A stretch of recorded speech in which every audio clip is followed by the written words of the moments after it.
Thank you very much, Trev. Yes, at the back of the stand here, Gary Ward. Gary, we're talking about one of Harriers' former players, Nathan Bliss. He didn't get on the score sheet today, but he's changed his game a little bit, hasn't he, since he left? I thought he was excellent today. I said to Kreutz after 20 minutes, I wish he'd have been in a red shirt rather than a yellow one, because he was a constant problem all afternoon on the move for our back four. And like you say, didn't get on the score sheet, but his work rate and his impact on the game I thought was terrific. Another player whose work rate and impact on the game, I thought, especially first half, we've just spoken to a young lad in Luke Maxwell, exciting prospect. Yeah, he's done well, Luke. You know, he's stepped up every time. He's sort of we've asked him to do something, you know, to improve his game, and I thought he did great today for an hour, and shows a lot of composure for an 18-year-old lad. You know, he's got a good future in the game, hopefully. The following from Bristol Rovers, the fans, they were certainly cheered on their team, outshouted the Harriers fans, which you don't get very often, but it was it was putting a lot of pressure on the officials.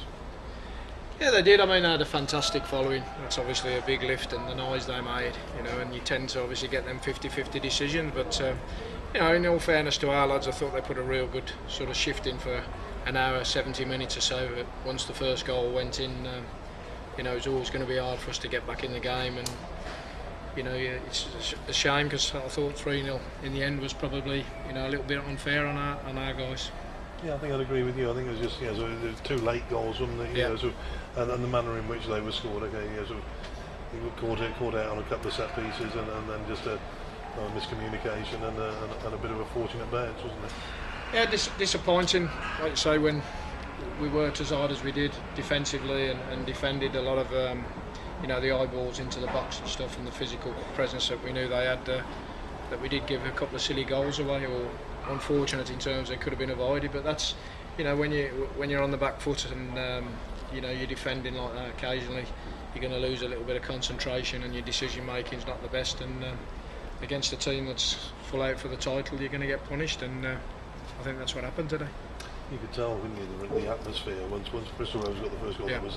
There was almost a feeling of relief around the stadium. Yeah, like I say, for an hour or so, other than the first goal, I thought, you know, it was two teams going at it on a difficult pitch.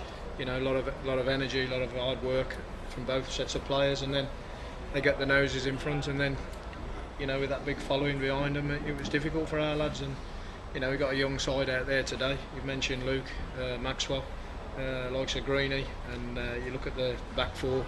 You know, they're all young guys who are learning the game, and I think the way they come from today and move forward, you know, learn from one or two mistakes they made, and that will be the deciding factor whether they kick on or not.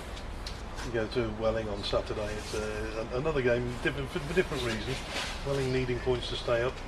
It'll be a different type of atmosphere, different type of ground, different type of, well, match all told. Yeah, it will be.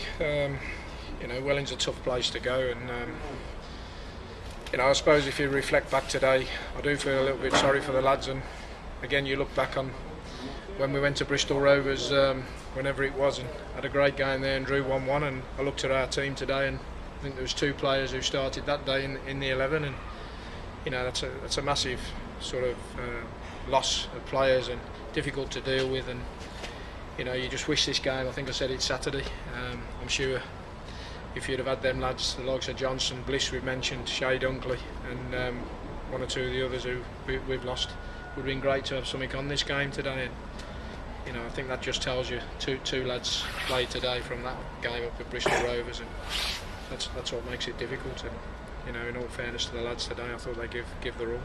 You say that the future's you know, likely to be with you.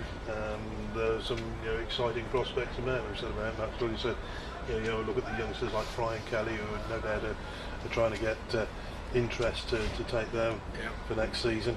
You know, all the youngsters that you brought in have put in a shift and done exceptionally well in difficult circumstances. They've done fantastic, and like I say, sometimes with the young lads, you know, they need a little bit of help as well. And unfortunately, you know, when you look at the likes of Bernie missing today, Verms, you know, it's a big ask for the young lads to come in.